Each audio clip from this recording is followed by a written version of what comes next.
जय श्री कृष्ण प्रियजनों, आप सभी का बहुत स्वागत है एक बार फिर मेरे YouTube चैनल सखी हरिप्रिया पर। आशा करती हूँ कि आप सभी श्री जी की कृपा से खुशखुशाल होंगे। आज हम सुनने जा रहे हैं मार्गशीर्ष मास के शुक्ल पक्ष में आने वाली मोक्षदा एकादशी की अत्यंत पावन और मोक्षदायिनी कथा। यही वह पवित्र दिन है जब गीता जयंती मनाई जाती है। वह दिव्य क्षण जब अर्जुन को कुरुक्षेत्र में भगवान श्री कृष्ण ने श्रीमद् भगवद गीता का उपदेश दिया था। कहते हैं कि इस एकादशी के व्रत से पाप नष्ट होते हैं, पूर्वजों को ऊंचा लोक मिलता है और मनुष्य को मोक्ष का मार्ग स्वतः प्राप्त हो जाता है। तो आइए मन को शांत करें, श्रद्धा से इस कथा को सुने। धर्मराज युधिष्ठिर ने विनम्रता से भगवान श्री कृष्ण से प्रश्न किया, हे प्रभु, कृपया बताइए, मार्गशीर्ष शुक्ल एकादशी का क्या नाम है? इसके व्रत की विधि और इसका फल क्या है?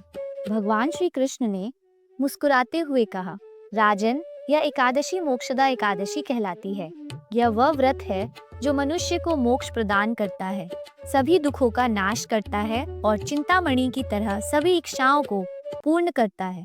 इसके बाद भगवान ने इसके महात्म्य की कथा कही। गोकुल के राजा वैखानस की कथा।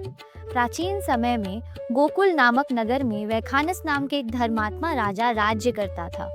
उसका राज्य शांत, समृद्ध और वेदज्ञ ब्राह्मणों से भरा था। एक रात राजा ने एक विचित्र स्वप्न देखा। उसके पिता भयानक नरक में पीड़ा भोग रहे थे। पिता रोते हुए कह रहे थे, हे पुत्र, मुझे इस कष्ट से मुक्त करो।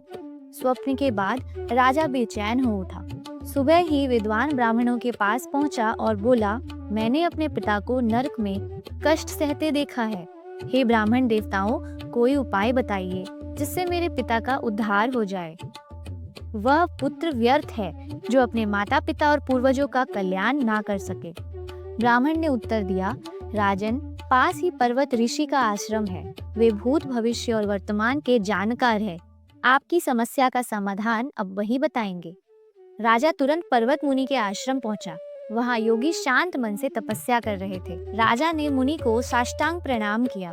पर्वत मुनि ने राजा की व्यथा सुनी, आंखें बंद की और योग बल से राजा के पिता के कर्मों का चिंतन किया। फिर बोले, हे राजन, तुम्हारे पिता ने पूर्व जन्म में एक पाप किया था। काम वासना में उन्होंने एक पत्नी को समय दिया, परंतु सौत के बहकाने पर दूसरी पत्नी को ऋतुकाल में भी त्याग दिया। इसी पाप के कारण वे नरक में हैं। राजा ने आंसुओं से कहा, प्रभु, कृपया कोई उपाय बताइए। मुनि बोले, मार्गशीर्ष शुक्ल एकादशी का व्रत करो और उसके पुण्य को संकल्प पूर्वक अपने पिता को अर्पित कर दो। इससे निश्चय ही उनका उद्धार होगा। राजा ने मुनि के बताए अनुसार अपने पूरे परिवार सहित मोक्षदा एकादशी का उपवास किया और उसका पुण्य अपने पिता को समर्पित किया। जैसे ही संकल्प पूरा हुआ, स्वर्ग से दिव्य प्रकाश उतरा। राजा के पिता प्रकट हुए और भाव विभोर होकर बोले, हे पुत्र, तेरा कल्याण हो। तुम्हारे एकादशी व्रत के प्रभाव से मैं नरक से मुक्त होकर स्वर्ग लोक जा रहा हूँ। ऐसा कहकर वे स्वर्ग की ओर प्रस्थान कर गए। भगवान कृष्ण ने कहा, युधिष्ठिर, जो भी श्रद्धा पूर्वक मोक्षदा एकादशी का व्रत करता है, उसके पाप नष्ट हो जाते हैं, पूर्वजों को ऊंचा लोक मिलता है और अंत में स्वयं उसे भी मोक्ष प्राप्त होता है। यह वही दिन है जब गीता जयंती मनाई जाती है। अतः यह एकादशी पुण्य को कई गुना बढ़ा देती है। इस दिन गीता पाठ, ध्यान, दान और उपवास अत्यंत कल्याणकारी माना गया है।